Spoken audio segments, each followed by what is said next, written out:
बस पूरा करके भजन गाइए। वो तो हाथ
चालू कर दीजिए वैसे।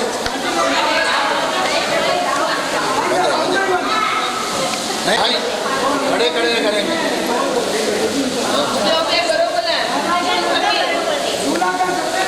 नहीं वो भजन पूर्ति कर दीजिए अम्मा। सब लोग आते, सब लोग आते, खड़े हो जाओ ऐसे। सब लोग इधर आइए।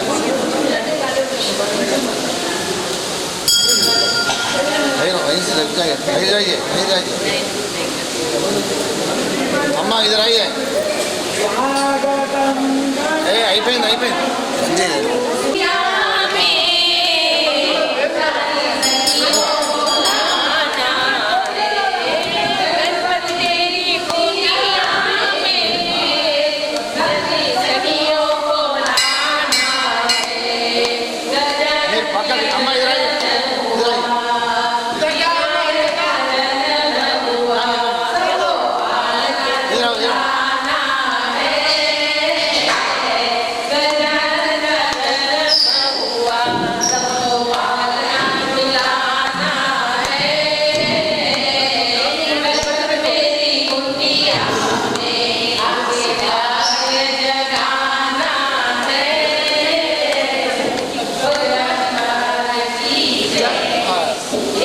सुखकर्ता सुखकर्ता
व्यासरूपाय विष्णवे नमो वै ब्रह्मनिधये वासिष्ठाय नमो नमः। श्री गुरुभ्यो नमः। धार्मिकास्त्र భక్తజనులు మన హిందూ ధర్మంలో గల సార్వజనిక గణేష మండలి యందు ప్రతి సంవత్సరం మాదిరిగా ఈ సంవత్సరం కూడాను దేవుడికి విశేషమైనటువంటి సేవలు చేసుకుంటూ ఆ సేవల్లో భాగంగా ఈ వినాయక చవితి పండుగ రోజున ఏ కథ వింటే మనకు మంచి జరుగుతుందో దానికి సంబంధించినటువంటి ఇతివృత్తాన్ని చెప్పే ప్రయత్నం చేస్తున్నాను. గణపతి దేవుని యొక్క సహకారం చేత ప్రశాంతంగా తన చేతిలో ఉన్నటువంటి పెన్నుతో కలముతో గంటతో ఓపికతో రాసుకుంటూ కూర్చున్నాడు. 18 పురాణాలు రాసిన తర్వాత తనకు తృప్తి కలగలేదు. 18 ఉపపురాణాలు రాస్తున్నాడు, మళ్ళీ తృప్తి కలగలేదు, మళ్ళీ 18 ఉపోప పురాణాలు రాస్తున్నాడు. ఈ విధంగా మనకు వేద సాహిత్యంలో ఉన్నటువంటి విషయాలు, పురాణాల్లో ఉన్నటువంటి అంశాలు ఒక్కొక్కటిగా ప్రత్యేకించి ఉన్నాయి. ఈ ఉప పురాణాల్లో ఒక పురాణం గణేష పురాణం. మనము సహజంగా కనిపించే చోటల్లా భాగవతం వింటుంటాము, దేవీ భాగవతం వింటుంటాము, శివపురాణం, లింగ పురాణం ఇత్యాది పురాణాలన్నీ వింటుంటాము. కానీ గణేష పురాణం గురించి ఎవరికి తెలియదు. అది గణపతి దేవుని యొక్క ఆటపాటలతో కూడుకొని ఉన్నటువంటి అనేకమైన రహస్యాలతో కూడుకొని ఉన్నటువంటి గణేష పురాణం. దీంట్లో మానవుడు తనను తాను ఏ విధంగా ఉద్ధరింపజేసుకోవాలో దానికి సంబంధించినటువంటి విషయాలు గణపతి దేవుడు వేదవ్యాస భగవానుని యొక్క కారణం చేత చెప్పినాడు. ఈ రోజున మనం గణపతిని ఉదయం వేళ, మధ్యాహ్నం వేళ లేదా సాయంత్రం వేళ ప్రతిష్టాపన చేసుకున్నాము. ఆ గణపతిని చక్కగా 21 రకాల పత్రితో ఆకులతో పూజ చేసుకున్నాము. 108 నామములతో దేవుణ్ణి అర్చించుకున్నాము. దేవునికి ఇష్టమైనటువంటి ఉండ్రాళ్ళ పాయసం, మోదకాలు, కమ్మటి పక్వాన్నాలు దేవుడికి నైవేద్యం పెట్టి మనమందరం అన్నం తిన్నాం. ఇంతకు ఎవరి కోసం తిన్నాం అన్నము అంటే మన కోసం మనం తిన్నాం. దేవుడికి నైవేద్యం చూయించి మనం అన్నం తిన్నటువంటి కారణం చేత మనలో ఎనలేనటువంటి శక్తి వస్తుంది. ఆ శక్తి ద్వారా మనం దేన్ని సాధిస్తామయ్యా అంటే జ్ఞానాన్ని సంపాదిస్తాం. అన్నం తిన్నాం, అన్నం తిన్న తర్వాత ఆలోచన శక్తి పెరగాలి కదా. పెరగాలంటే మనకు వాళ్ళు పెద్దలు చెప్పేవాళ్ళు ఉండాలి. మనకంటే పెద్దవాళ్ళు ఎవరైతే ఉన్నారో అమ్మా నాన్నలు లేదా తాత నాయనమ్మలు తాత అమ్మమ్మలు వాళ్ళ విషయాల గురించి చెప్పే ప్రయత్నం చేయాలి. వాళ్ళు చెబితేనే మన ఇంట్లో ఉన్నటువంటి వాళ్ళందరం మారిపోతాం. వాళ్ళు చెప్పకపోతే మనం గుడ్డి వాళ్ళ జాగ్రత్త వహించాలి. గణపతి దేవుని యొక్క జన్మదినం వినాయక చవితి. ప్రశాంతంగా తల్లి పార్వతీదేవి అల్లారు ముందుగా పెంచుకుంటూ ఉన్నటువంటి గణపతి దేవునికి చక్కగా తలంటు స్నానం చేయించి కమ్మడి పక్క పదార్థాలు పెట్టి విచారం చేసుకుంటూ ఉంటారు. ఎవరు? పార్వతీ పరమేశ్వరుడు. ఈ సమస్త దేవతా గణాలకు క్షేమాన్ని చేకూర్చాలి. ఈ గణాలన్నింటికి కూడాను ఒక అధిపతి లేడు, ఎట్లా అని పార్వతమ్మ శంకరుని అడిగింది. అడిగితే శివుడు ఈ విధంగా చెప్తున్నాడు. కుమారస్వామిని దగ్గరికి పిలిచినాడు, గణపతిని కూడా దగ్గరకు పిలిచినాడు. ఆయన ఈ చరాచర కోటి ప్రపంచంలో ఎక్కడైతే దైవక్షేత్రాలు ఉన్నాయో అక్కడికి వెళ్ళాలి, ఆ దేవతలకు స్మరించాలి, సమస్త నదీ అని చెప్పగానే పాపం మన కుమారస్వామి వారు చక్కగా అద్భుతమైనటువంటి నెమలిపై కూర్చొని మరొక ముఖలోక మహత్లోక జనోలోక తపోలోకాది సత్యలోకాల్లో ఎక్కడ ఏ దేవుడు ఉన్నాడు అక్కడ ఉన్నటువంటి నదుల్లో స్నానం చేయాలి, తనను తాను పవిత్రంగా మార్చుకోవాలి. ఈ పని చేస్తున్నావు, నాలో చైతన్యాన్ని కలిగింపజేయండి అని సూర్యుని చూసి నారాయణునికి కూడా నమస్కారం చేసుకున్నాడు. ఎవరు నారాయణ? ఎవరు? గణపతి యొక్క మేనమామ. స్మరణ చేయగానే తన బుద్ధిలో చైతన్యం ఏర్పడ్డది. మా తమ్ముడు వెళ్ళి యావత్ ప్రపంచంలో యావత్ లోకాల్లో ఉన్నటువంటి తీర్థక్షేత్రాలకు ప్రయాణమైనాడు కదా, అక్కడ ఉండేది ఎవరు? శంకరుడే ఉన్నాడు, పార్వదేవుడు. వీళ్ళ నుంచి ఇంకొక దేవత లేదు లోకం మీద అనుకున్నాడు. చక్కగా వాళ్ళ చుట్టూ 5 సార్లు ప్రదక్షిణ చేసినాడు, సాష్టాంగ నమస్కారం చేసినాడు. సంతోషం కలిగింది. ఇంతలో కుమారస్వామి కూడా నెమ్మదిగా వచ్చినాడు. వచ్చిన తర్వాత అన్న ఏదో అహంకారంతో నేనేమో సాధిస్తా అని చెప్పి అనుకున్నాను, కానీ నీ తెలివి ముందర నేను వృధాయి అని చెప్పి అన్నగారికి నమస్కారం చేసి, నీవే గణపతివి, నీవే అధిపతివి. ఈ 33 కోట్ల దేవతలు ఎంతమంది అయితే ఉన్నారో వాళ్ళందరికీ, అంతేకాకుండా ఈ లోకం పైన పశువులు ఉన్నాయి, పక్షులున్నాయి, చెట్లున్నాయి, చేమలున్నాయి, నదులున్నాయి, పుట్టలున్నాయి, పర్వతాలున్నాయి, కొండలున్నాయి, సముద్రాలున్నాయి. ఈ వీటన్నింటికి కూడాను నీవే అధిపతి. కాబట్టి గణపతివి నీవు. నీ యొక్క అనుగ్రహంతో మేమందరం సుఖ సంతోషాలతో ప్రశాంతంగా జీవిస్తాము. గజానన భగవానికి. గణపతి దేవుని యొక్క పుట్టినరోజు నాడు చక్కగా ప్రదక్షిణ చేస్తాడు, పాదాభివందనం చేస్తాడు. చేసేసరికి పాపం అలసిపోయి ఉన్నాడు, కడుపంతా నిండిపోయింది. కడుపు కాస్త అటు ఇటు జరిగి పగిలింది. కడుపులో ఉన్నటువంటి గుండ్రాలు కాస్త బయటకు వచ్చేసినాయి. అక్కడ పక్కనే ఉన్నటువంటి చందమామ వెక్కిరిస్తూ నవ్వినాడు. నవ్వగానే కోపం వచ్చింది. గణపతికి కోపం వచ్చింది, పార్వతమ్మ కూడా కోపం వచ్చింది. భ్రష్టుడా, నీవు నా కొడుకును చూసి ఈ విధంగా నిందాపూర్వకంగా నవ్వుతావా? నీవు అన్ని విధాలుగా నాశనం అయిపోవని చెప్పి శాపం పెట్టేశాడు. శాపం పెట్టిన మరుక్షణమే చందమామ లోకానికి కరువు అయిపోయినాడు. శంకరుడి యొక్క తలపైన చందమామ ఎందుకు పెట్టుకున్నాడు? తన కడుపులో చరాచర కోటి ప్రపంచాలు ఉన్నాయి. తాను తాగిందేమో విషం. ఆ విషము పైన 3వ కన్ను. లోకాలు, విషము, 3వ కన్ను, పైన గంగమ్మ, గంగమ్మ పైన చందమామ. ఆ చందమామ కూడా కష్టం వచ్చేసింది. నేనేం చేయాలి? మరి ఈ చరాచర కోటి ప్రపంచంలో ప్రతి ఒక్కరికి కూడాను అనారోగ్యం ఏర్పడ్డప్పుడు ఔషధం కావాలి.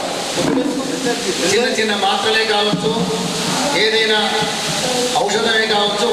అది తయారు కావాలంటే సూర్యుడు, చంద్రుడు, ఆ ఇద్దరి యొక్క అనుగ్రహం ఉంటేనే, ఆ ఇద్దరి యొక్క కిరణాలు భూమి పైన పడితేనే, చెట్ల పైన పడితేనే ఔషధాలు తయారు. లోకానికి కష్టం వచ్చి పడ్డది. అప్పుడు దేవతలందరూ కలిసి పార్వతీ పరమేశ్వరుల దగ్గరికి వచ్చి చంద్రుడు లోకానికి కరువైనటువంటి కారణం చేత కష్టాలు వస్తున్నాయి, అందరూ ఎక్కువ రోజులు బతకడం లేదు, కాబట్టి దయచేసి చంద్రుడికి ఆ శాప విముక్తి చేయండి అని చెప్పి ప్రార్థించినారు దేవతలు. ఆ ప్రార్థనకు అనుకూలంగా పార్వతీదేవి ఈ విధంగా వరం ప్రదానం చేసింది. ఏ విధంగా అంటే చంద్రుడు తన శక్తిని పొందుతూ గణపతి ఉపాసన చేస్తూ లోకాలన్నింటికి ఔషధాన్ని తయారు చేస్తూ ప్రశాంతంగా ఉండాలి. కేవలం వినాయక చతుర్థి రోజున మాత్రం చందమామను మనం చూడవద్దు. చూస్తే అవుతుంది నీలాపనిందరు. నీలాపనిందరు అంటే అపనిందల పాలైపోతాము. తెలియనటువంటి అపనింద నీలా అపనిందల పాలైపోతాము. కాబట్టి మనం విశేషంగా గణపతి చవితి నాడే గణపతిని పూజిస్తాము. పూజించిన తర్వాత సాయంత్రం వేళ ఆయా దేవాలయాల యొక్క దర్శనానికి వెళ్తారు. వెళ్ళినప్పుడు తటస్థంగా అనుకోకుండా ఆకాశం వైపు చూస్తాం. చూచేసరికి ఆ చంద్రుడు మనకు కనిపిస్తారు. దానివల్ల నీలాపనిందలు వస్తాయి. అవి ఎట్లానో చెప్తున్నాడు. గజానన భగవానికి ద్వాపర యుగంలో శ్రీకృష్ణ భగవానుడు తాను వినాయక చవితి రోజున అద్భుతంగా గణపతిని ఆరాధించినాడు. సాయంత్రం వేళ వసాలాలో కూర్చున్నటువంటి వాడై చందమామ చూస్తాడు. అయ్యో, నాకు ఏ విధమైనటువంటి నీలాపనిందలు వస్తాయో అని చెప్పి చింతిస్తూ ఉంటాడు. తెల్లవారింది. కృష్ణుడు దొంగ. దేని దొంగ? శమంతకమణి అనేటువంటి ఒకానొక మణిని దొంగలించినాడు. ఎందుకోసం వచ్చింది ఈ విషయము అంటే సత్రాజిత్తు ప్రసేనజిత్తు అని ఇద్దరు మహారాజులు.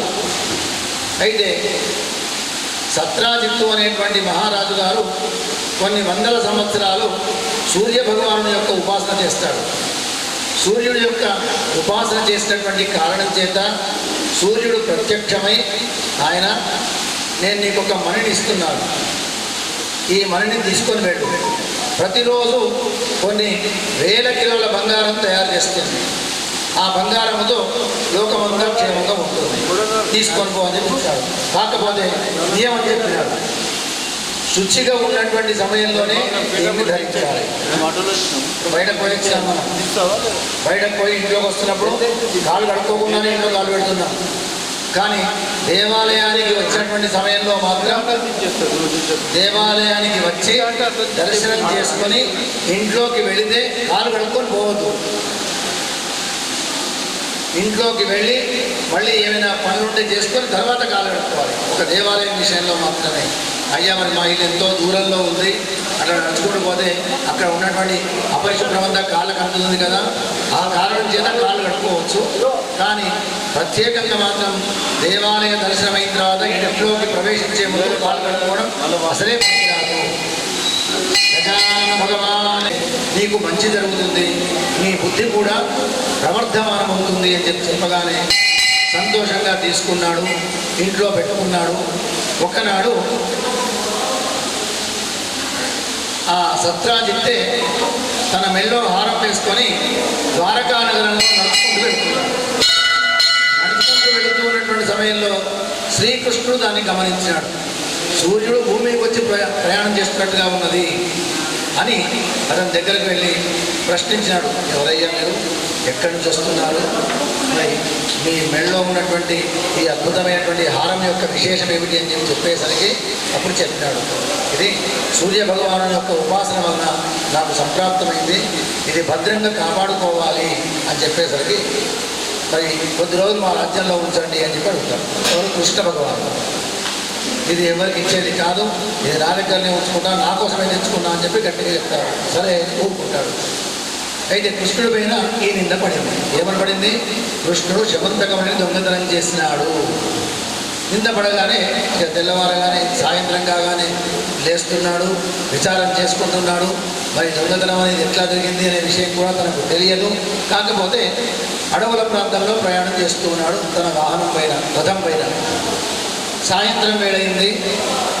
ఒక అమ్మాయి, పత్ని జాతికి చెందినటువంటి అమ్మాయి ప్రశాంతంగా ఒక తూగుతుర్యాల పైన కూర్చొని నదీ తీరంలో భూపాల రాగం అద్భుతంగా పాట పాడుతూ ఉంది.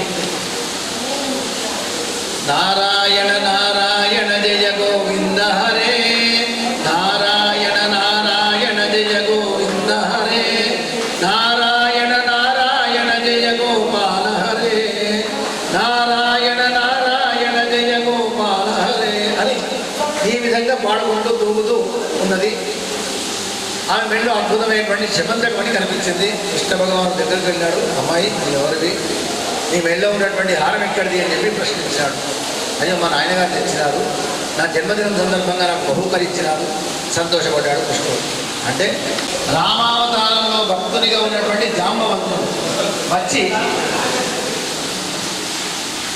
మీరెవరివయ్యా, నా కూతురు ఏమా అని ప్రశ్నించినాడు.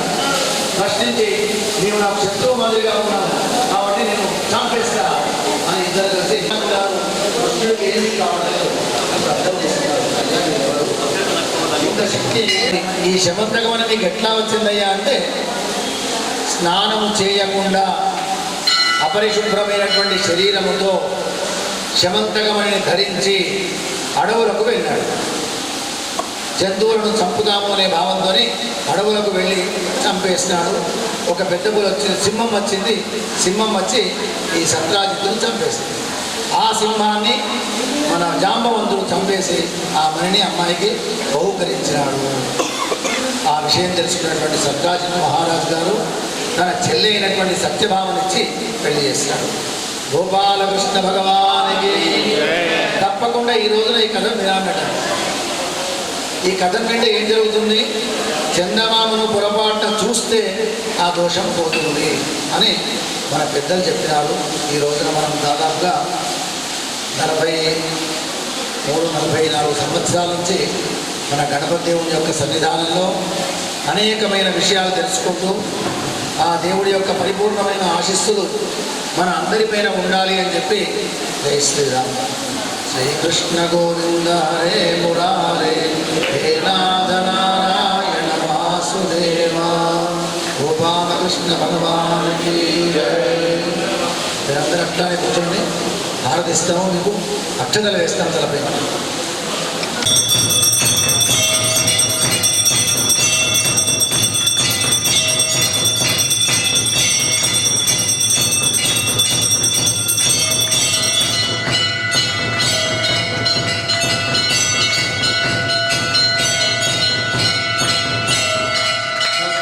స్వస్తి ప్రజాభ్యః పరిపాలయంతాం న్యాయేన మార్గేణ మహిం మహేషాః, గోబ్రాహ్మణేభ్యః శుభమస్తు నిత్యం.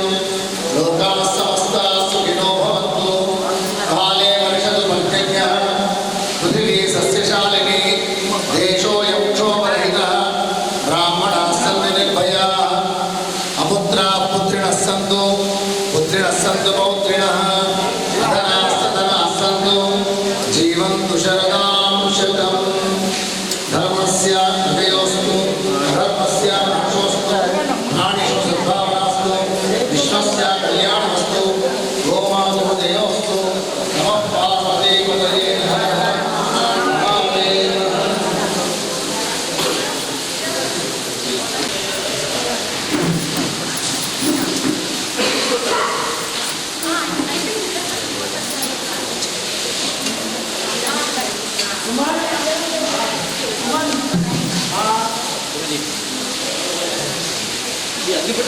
జై గణేష్.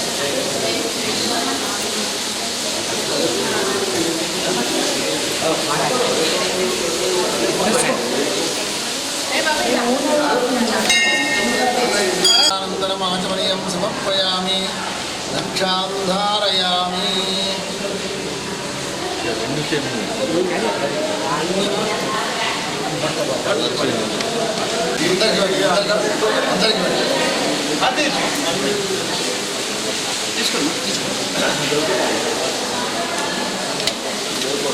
చెప్పండి. వర్తదన్న మహాకాయ సాక్ష్యం సతతం మోదక ప్రియం. కొద్దిగా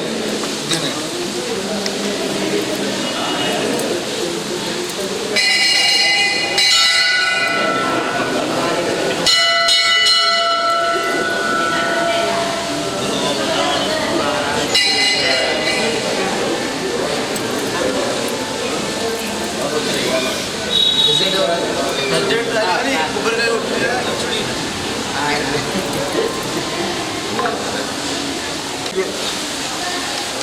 बोलो गजानंद महाराज की जय। श्री योगेश गणेश मंडली की जय। श्री योगेश गणेश मंडली की जय। बोलो गजानंद महाराज की जय।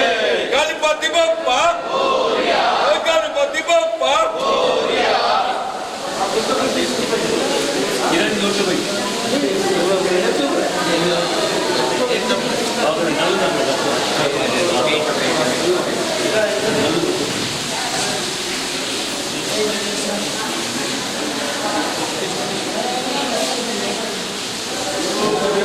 ఇక్కడ కథ అయిపోవాలి.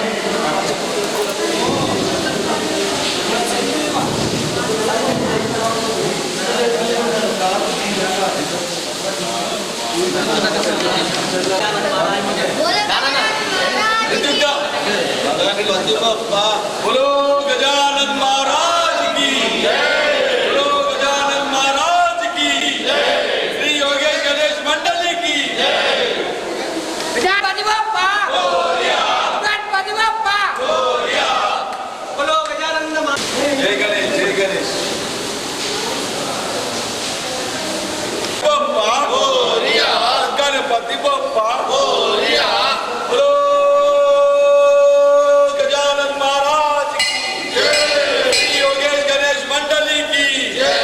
श्री योगेश गणेश मंडली की जय। बोलो गजानंद महाराज की जय। गणपति बप्पा मोरया। गणपति बप्पा मोरया।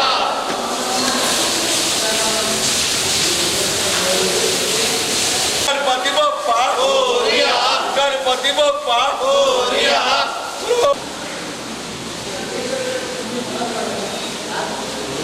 लोप జరిగే లోप జరిగే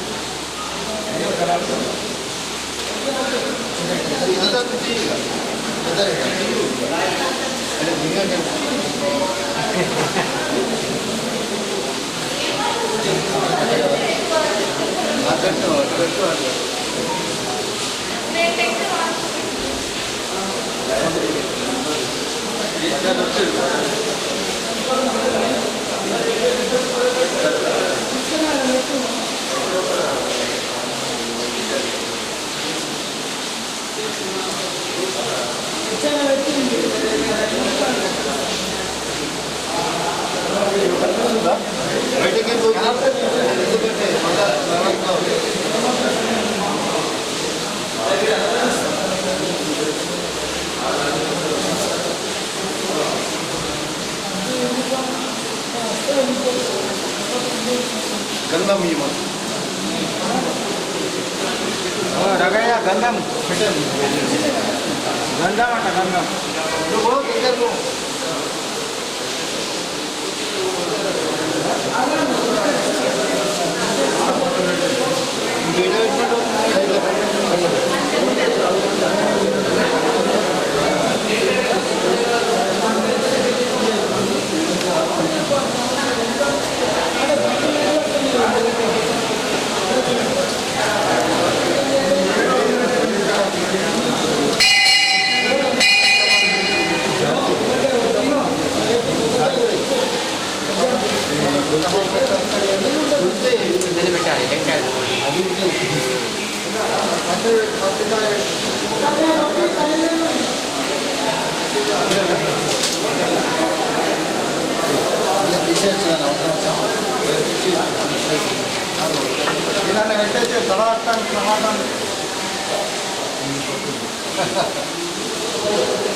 చిన్న అవరాలు అమ్మా.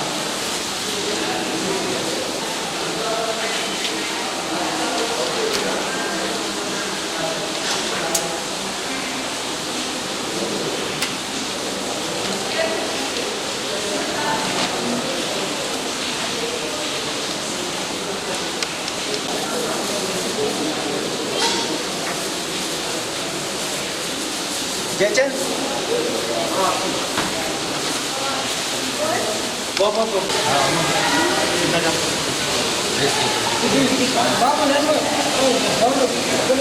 ఆచమన్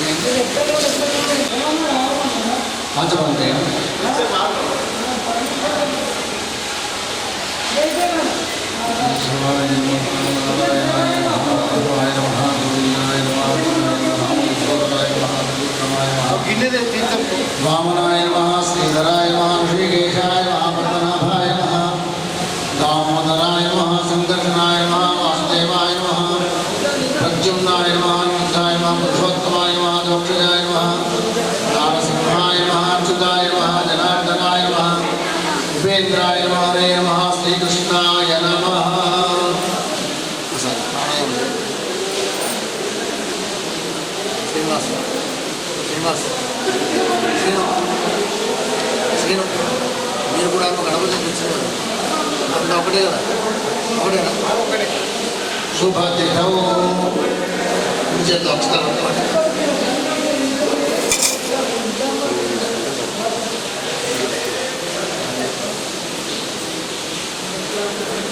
తర్వాత వాడు మనందరి తర్వాత శుభతిథౌ ధర్మగ్లాన్యధర్మాభ్యుత్థాన నివృత్తిపూర్వక ధర్మ సంస్థాపన ద్వారా ప్రాణి సద్భావ విశ్వకళ్యాణ సిద్ధ్యర్థం మహాగణపతి ప్రీత్యర్థం యథాశక్తి సార్వజనిక గణేశ మండలి స్థలే సతీష్ శ్రీ గణేష్ మండలి నామధేయస్య సార్వజనిక గణేశ మండలి మండల్యాం యథాశక్తి మహాగణపతిం స్థాపయిత్వా పూజయామి.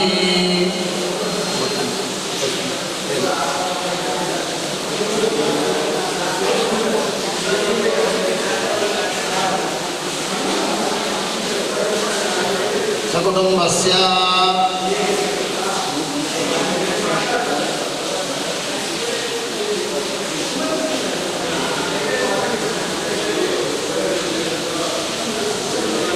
సకుటుంబస్య సతీష్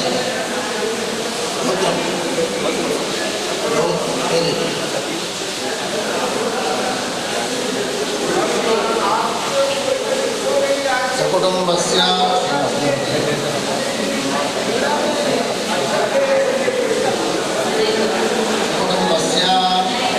మహాగణపతి ప్రీత్యర్థం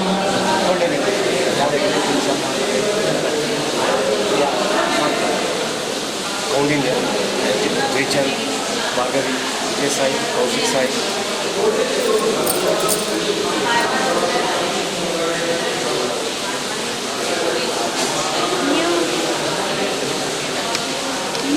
మీరు చెప్పుకోండి పేర్లు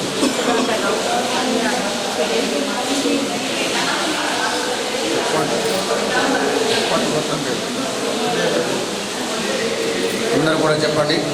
అస్మాకం సకుటుంబస్య క్షేమస్థైర్య ధైర్య విజయ అభయ ఆయు ఆరోగ్య ఐశ్వర్య అభివృద్ధి అర్థం ధర్మార్థ కామమోక్ష చతుర్విధ ఫల పురుషార్థ సిద్ధ్యర్థం మహాగణపతి ప్రీతయే యథాశక్తి పూజా కరిష్యే.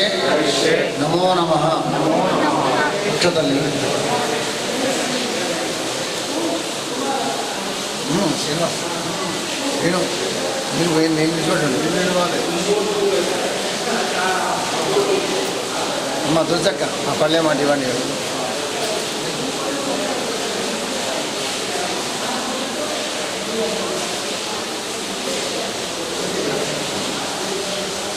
సతీష్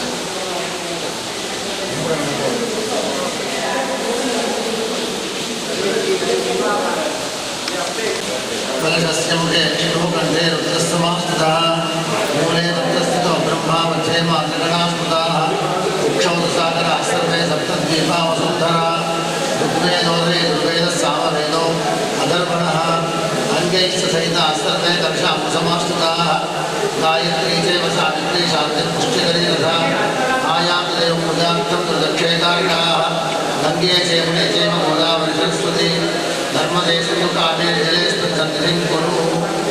పూజించుకోండి. దేవుడు నిర్మించాలని వస్తు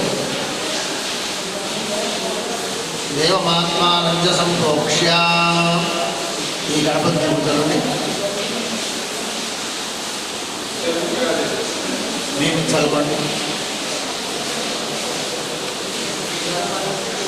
ఆ పుష్పాన్ని పక్కన పెట్టేసేయండి.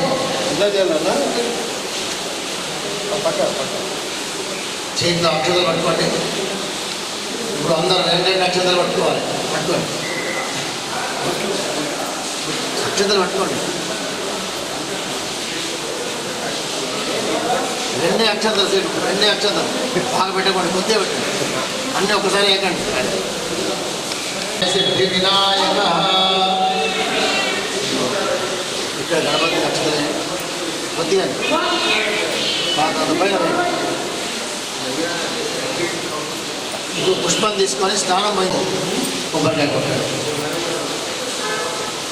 బలం మనోరథబలం పుత్ర ప్రవర్ధనం యస్మాత్ తస్మాత్ శివం మే స్యాత్ అతః శాంతిం ప్రయచ్చ మే.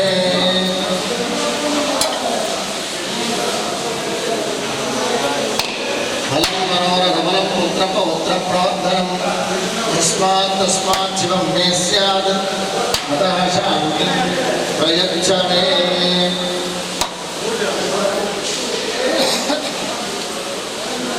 రఘు ఇటేనా ఒక చిన్న అటు చిన్న జంజం చిన్న జంజం.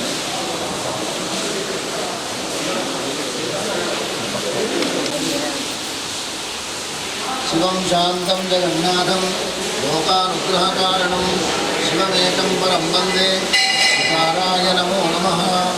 యత్ర కుత్ర స్థితం దేవం సర్వవ్యాపినమీశ్వరం యల్లింగం పూజే నిత్యం సీతారాయ నమో నమః.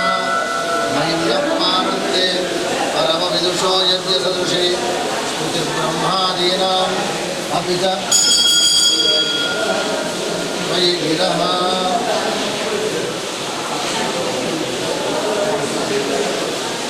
వాచ్యసర్వస్వమతి పరిణామావతి గృణన్ మమాప్యేష స్తోత్రే హరనిరపవాద పరికరః అతీతః పంథానం కవచ మహిమా వాంగ్మనసయోః అతద్వ్యావృత్యాయం చకితమపి దత్తే శృతిరపి సకస్య స్తోతవ్యః ప్రతివిధగుణః తస్య నమః.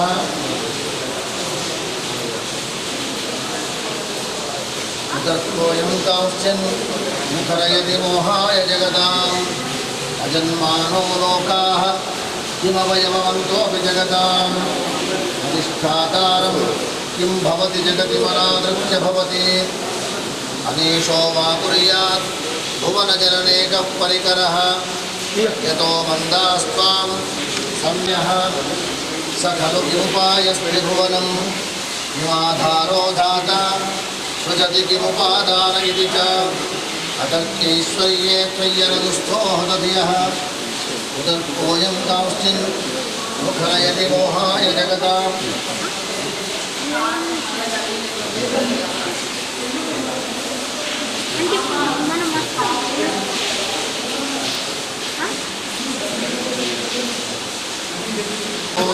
లోకాత్మవయవవంతోపి జగతాం అధిష్ఠాతారం కిం భవతి జగతి మనాదృశ్య భవతి. మహాదేవాయ యజ్ఞోపవీత దేవతాభ్యో నమో నమః. బలం మనోరథబలం పుత్రపౌత్ర ప్రవర్ధనం యస్మాత్ తస్మాత్ శివం మే స్యాదతః శాంతిం ప్రయచ్చ మే. శ్రీగంధం చందనం దివ్యం గంధాఢ్యం సుమనోహరం విలేపనం సురశ్రేష్ఠ చందనం ప్రతిగృహ్యతాం. శ్రీగంధం పరికల్పయామి. మహాగణాధిపతయే నమో మహాగణాధిపతయే నమో నమః.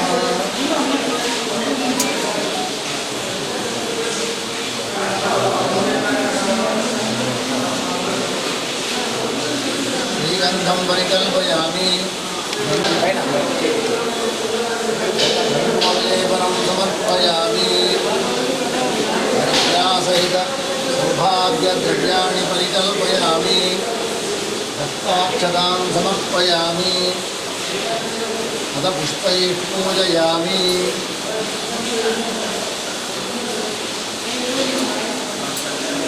నంబోదరం విశాలాక్షం సతతం మోదకప్రియం విఘ్ననిఘ్నకరం శాంతం శాంతం రఘువనంతకం.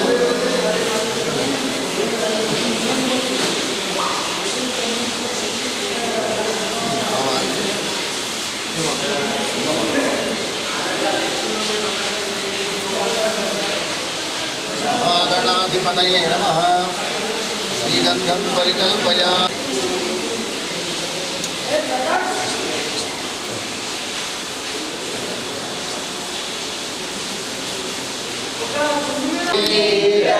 గణపతి బప్పా మోరియా.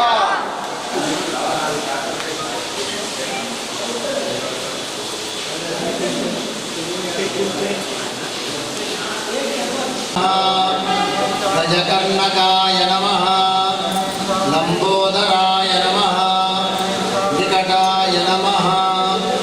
విఘ్నరాజాయ నమః. ధూమకేతవే నమః. గణాధ్యక్షాయ నమః. బాలచంద్రాయ నమః. గజాననాయ నమః. వక్రతుండాయ నమః. శూర్పకర్ణాయ నమః. హేరంబాయ నమః. స్కందపూర్వజాయ నమః. ఉమాపుత్రాయ నమః. అఘనాశనాయ నమః. పార్వతీప్రియరంజనాయ నమః. షణ్ముఖసోదరాయ నమః. లంబోదరాయ నమః. మూషకవాహనాయ నమః. ముక్తిదాయకాయ నమః. విఘ్నేశ్వరాయ నమః. అగరబత్తి వెలిగించండి.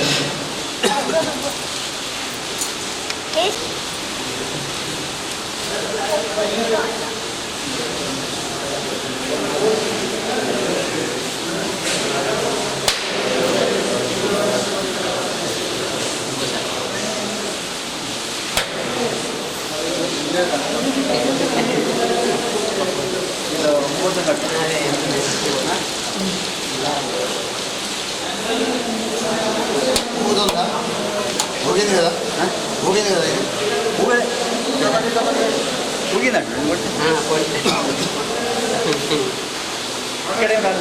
నాకు ఊగింది. అగరబత్తి మనస్పతిరసోద్భూతైర్నానాగంధైః సుసంయుతః ఆగ్రేయః సర్వదేవానాం ధూపోయం ప్రతిగృహ్యతాం. ధూపమాఘ్రాపయామి. దీపం దర్శయామి. నైవేద్యం నివేదయామి. పుట్టినటువంటి పని నైవేద్యం పెట్టండి. మన పండు కింద పెట్టేసండి. అది ఎట్లా అయిందో చూసుకోండి. దాంట్లో పెట్టండి. పూలలో ఉండదు.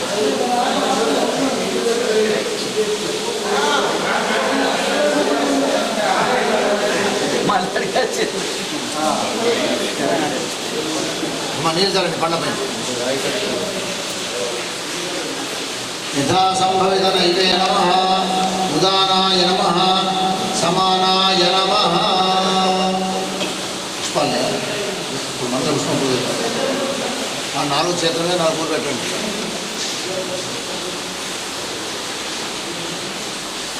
అట్లా ఒక గరిక పోచ ఉంటే పెట్టండి.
సాకు మీదయ తోడుతా జగన్మాతా పితరులే నీదు మాతా పితరులైరి నీదు జన్మకు మూలమైరి లాభ శుభకర లంబోదర మంగళం గణనాయక మహిని మంగళదాయక సర్వవిఘ్న నివారక సాకు మీ దయతోడుదా చతుర్దశ లోకాలలో చరాచర జగతులో నీదు పూజయ ముందుగాను నీదు పూజయ ముందుగాను వక్రతుండ వినాయక మంగళం గణనాయక మహిని మంగళదాయక సర్వ విఘ్న నివారక సాకు మీ దయతో సదా వసంతం హృదయానందే భవం భవాని సహితం నమామి నీరాజనం దర్శయామి తద్భాసయతే సూర్యః యశశాంతో నపావనః యత్పాన్యవర్తస్తే శ్రద్ధామ పరమం మమ దివ్యలీలాజనం దర్శయామి శుద్ధాచమనీయం సమర్పయామి.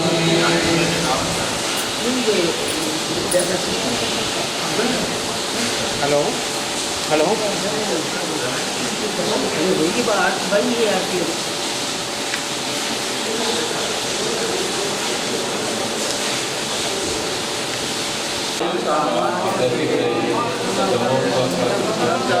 ఏకదంతనుదీయకం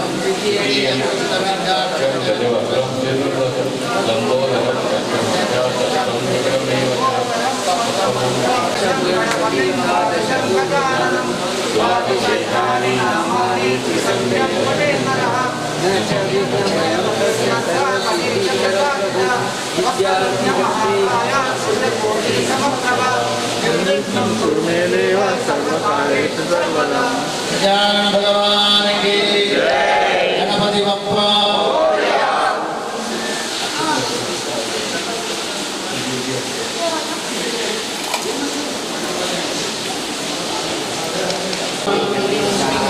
శ్రీ గణేశాయ నమః శ్రీ గణేశాయ నమః శ్రీ గణేశాయ నమః.